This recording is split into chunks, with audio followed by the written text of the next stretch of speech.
నమస్తే. ఎన్నో ఆధ్యాత్మిక కార్యక్రమాలు నిరంతరం ఛానల్‌లో ప్రసారం అవుతూనే ఉంటాయి. మీ నుంచి చాలా మంచి స్పందన వస్తోంది. అందులో భాగంగా ఈరోజు డాక్టర్ వేదాల రవీంద్రనాథ్ సిద్ధాంతి గారితో మాస ఫలితాలు తెలుసుకునే ప్రయత్నం చేద్దాం. మేషరాశి మొదలు మీనరాశి వరకు జూలై మాసానికి సంబంధించి మాస ఫలితాలు వివరిస్తారు.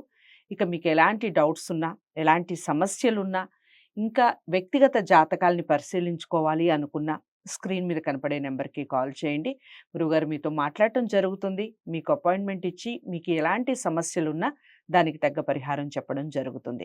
వీడియోని ఎక్కడా కూడా స్కిప్ చేయకుండా చూడండి. నమస్కారం నమస్కారం. గురువుగారు, ఇక తదుపరి రాశి మీనరాశి. మీనరాశి వారికి ఏ విధంగా ఉందండి జూలై మాసం? మీనరాశిలో రాహు ఉన్నాడు. హ్మ్. మేషం ఖాళీగా ఉంది. హ్మ్. అలాగే గురువు తృతీయ స్థానంలో ఉన్నాడు. హ్మ్. చతుర్థంలో రవి, బుధుడు, హ్మ్. శుక్రుడు అనే గ్రహం ఉన్నాయి. హ్మ్. కర్కాటకం, సింహం ఖాళీగా ఉన్నాయి. హ్మ్. కన్యా రాశిలో కేతు ఉన్నాడు. హ్మ్. అంటే వీరి రాశికి పూర్తిగా సప్తమంలో, ఓకే. లగ్నంలో రాహు ఉన్నాడు కనుక సప్తమంలో కేతు ఉన్నాడు. హ్మ్. హ్మ్. తర్వాత అష్టమ, నవమ, దశమ, ఏకాదశ స్థానాలు ఖాళీగా ఉన్నాయి. ఓకే. వ్యయంలో శని ఉన్నాడు. హ్మ్. కాబట్టి ఈ మీనరాశి వాళ్లకు అంటే జనరల్‌గా మీనరాశి వాళ్ళు అంటే ఒకవేళ మీనరాశిలో పుట్టినట్లయితే హ్మ్. అంటే ఇప్పుడు పూర్వభాద్ర, ఉత్తరాభాద్ర, రేవతి, ఈ యొక్క ఉత్తరాభాద్ర, రేవతి తర్వాత పూర్వభాద్రలో ఒక పాదం వాళ్ళకి ఒక హ్మ్. గుణం ఏముంటుందంటే, ఇప్పుడు మీరు ఒక మాట చెప్పారు నాతో. హ్మ్. నేను నా మనస్సులో పెట్టుకోవాలి గదా! అలా హ్మ్. పెట్టుకోరు. హ్మ్. వెంటనే వేరే వాళ్ళకి చెప్పేస్తారు. హ్మ్. నారదుంది రేవతి నక్షత్రం, ఓకే. మీనరాశి. హ్మ్. హ్మ్. అయితే అందుకే నారదుడికి వెంటనే ఎవరికైనా చెప్పడిది వాడి కడుపు ఉబ్బిపోద్ది. ఓకే. అలాంటి రాశి మీనరాశి. ఓకే. అయితే ఇలా చెప్పడం వల్ల ఒక్కొక్కసారి ఏమవుతుందంటే అమ్మ, హ్మ్. చా మనం అనవసరంగా ఒక గొడవలో ఇరుక్కొని పోయేటువంటి అవకాశాలున్నాయి తల్లి. అంతేగా. కాబట్టి ఎక్కడుండాలి అక్కడ ఉండకుండా. ఇది జరిగే అవకాశం ఉంది. ఈ నెలలో వీళ్ళు అబాసు జాగ్రత్తగా ఉండాలి. పాలయ్యే అవకాశం ఉంది. హ్మ్. ఇంట్లో కూర్చొని మనం ఇబ్బంది పడే అవకాశం ఉంది. హ్మ్. హ్మ్. ఒక్క నిమిషం మాట్లాడినందుకు ఒక అంటే కొన్ని సంవత్సరాల పాటు మనం అది ఆ యొక్క ఉండిపోతుంది. హ్మ్. గిల్టీ ఫీలింగ్ అనేది మనలో ఉండిపోతుంది. నా వల్లే కాబట్టి కదా! నా వల్లే ఆ! కదా!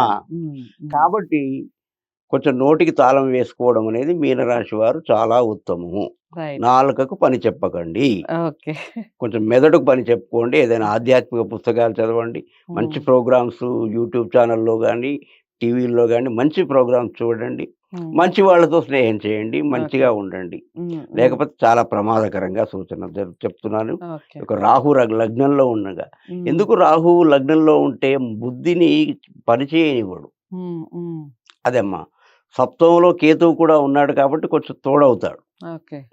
తదుపరి వీరికి ఇంకొక విషయం ఏమిటంటే, ఈ మీనరాశి వారికి కొందరికి భ్రాతృ వియోగం జరిగే అవకాశం ఉంది. అంటే అక్కా చెల్లెలు గాని, అన్నా తమ్ములు గాని హ్మ్.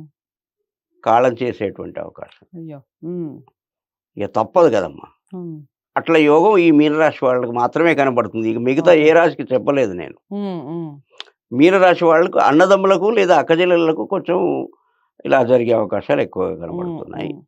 తర్వాత చతుర్థంలో రవి, బుధ, శుక్రులు ఇప్పుడు మనకు 3, 9, 12 అలా బుధుడు, శుక్రుడు, రవి వీళ్ళు పంచమంలోకి మారుతున్నారు గనక హ్మ్.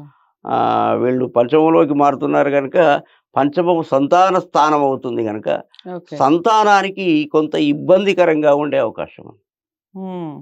సంతానానికి కొంచెం ఇబ్బందులొచ్చే అవకాశాలున్నాయి. ఓకే. ఎందుకు ఇబ్బందులొచ్చే అవకాశాలున్నాయంటే ఉదాహరణకి మనకు ఆహ్, రవి అనేటువంటి ప్రధాన గ్రహం. రవి అనే గ్రహం చాలా మంచిగా ఉంటే గ్రహరాజు గదా! హ్మ్. మిగతా గ్రహాలన్నీ కొంత అనుకూలంగా ఉంటాయి. ఓకే. ఈ రవి అనే గ్రహం తన రాశికి వ్యయంలో ఉన్నాడు హ్మ్.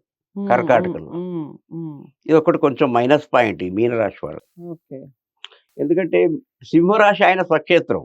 హ్మ్. ఆయన స్వక్షేత్రానికి మైనస్‌లో లాస్ట్ 12వ ఇంట్లో ఉన్నాడు. కాబట్టి హ్మ్. ఈ మీనరాశి వారికి కొంత సంతానం వల్ల ముఖ్యంగా ఇబ్బంది ఏర్పడేటువంటి అవకాశం ఉంది. ఓకే. అలాగే శత్రువుల వలన చాలా ఇబ్బందులు ఏర్పడే అవకాశాలున్నాయి కాబట్టి జాగ్రత్తగా చాలా ఉండాలి. మౌనంగా ఉండండి. రైట్. మంచి ఆధ్యాత్మిక గ్రంథ పఠన చేసుకోండి. తర్వాత వీరి యొక్క రాష్ట్రాధిపతి గురువు గనక దత్తాత్రేయ ఉపాసన కానీ, హ్మ్. లేదా దత్తాత్రేయ ఉపాసన చేసుకుంటే చాలా మంచిదమ్మా. రైట్. ఇంకొకటి స్మరణ మాత్రేన సంతుష్టాయ అంటారు. కేవలం స్మరిస్తే ఆనందపడిపోయేంత అల్పుడు, అంటే అల్పుడు అని కాదు, గొప్పవాడు అని అర్థం. కాబట్టి దత్తపాహి దత్తపాహి, దత్తరక్ష దత్తరక్ష మనస్సులో అనుకోండి, మీ మనోరథాలు నెరవేరుతాయి. కొన్ని ఇక్కడివి అక్కడ, అక్కడివి ఇక్కడ చెప్పకండి, చాలా ఇబ్బందుల పాలయ్యే అవకాశం ఈ నెలలో ఉంది. సో చాలా చక్కగా చెప్పారు. మీన రాశి వారు కాస్త నోటికట తాళం వేయండి, గురువు గారు చెప్తున్నారు.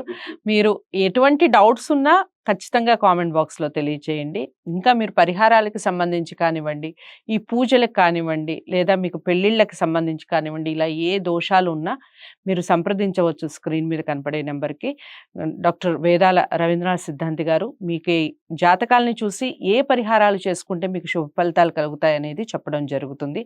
వీడియోని లైక్ చేసి షేర్ చేయండి, ఛానల్ని సబ్స్క్రైబ్ చేసుకోండి. ఇలాంటి మరిన్ని మంచి కార్యక్రమాలతో మళ్ళీ మీ ముందుకు వచ్చే ప్రయత్నం చేస్తాను. ఇంతవరకు సెలవు, నమస్తే.